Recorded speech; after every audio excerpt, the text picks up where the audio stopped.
Breaking news, Unified Super Middleweight Champion Canelo Alvarez versus the WBA Super Welterweight Champion Terence Crawford.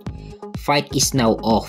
Wala pang malinaw na detalye kung bakit biglang nabulilyaso ang negosasyon sa pagitan ni Canelo Alvarez at Terence Crawford. Feeling ko naliitan si Canelo sa offer ni Turki Al Sheikh o hindi na ibigay ni Turki Al Sheikh ang hinihingi ni Canelo na presyo upang labanan si Crawford. Alam naman natin na business na lang ang hinahabol ni Canelo.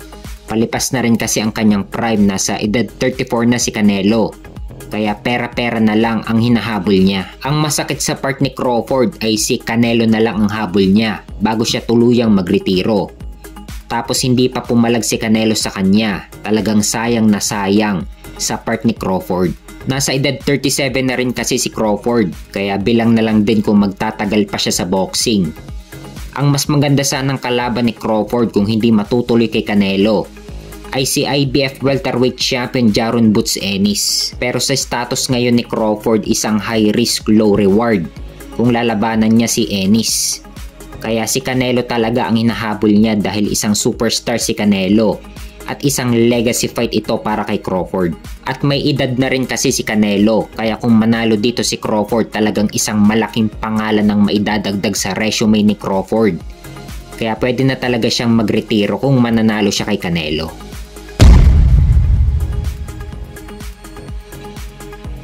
Sa kabilang banda naman, Ryan Garcia versus Rolly Romero.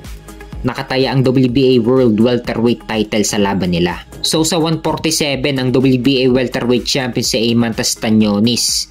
Kung sino ang mananalo kila Ryan Garcia at Rolly Romero ay ang magiging regular WBA Welterweight Champion. At magiging Super WBA Welterweight Champion si Eiman Castañones.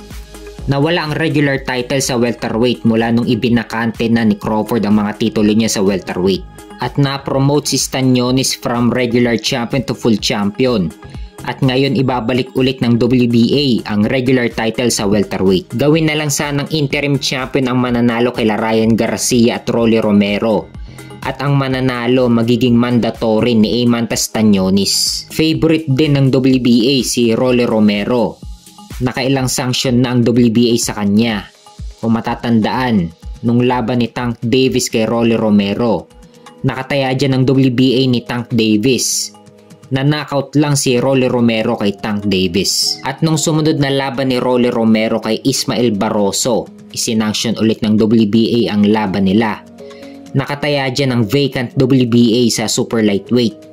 At dito nakuha ni Rolly Romero ang vacant WBA sa super lightweight. At nung sumunod na laban ni Rolly Romero kay Pitbull Isaac Cruz, dito nakatikim ng TKO sa round 8 si Rolly Romero. At ngayon naman sa laban niya kay Ryan Garcia, isinanction ulit ng WBA ang laban ni Rolly Romero.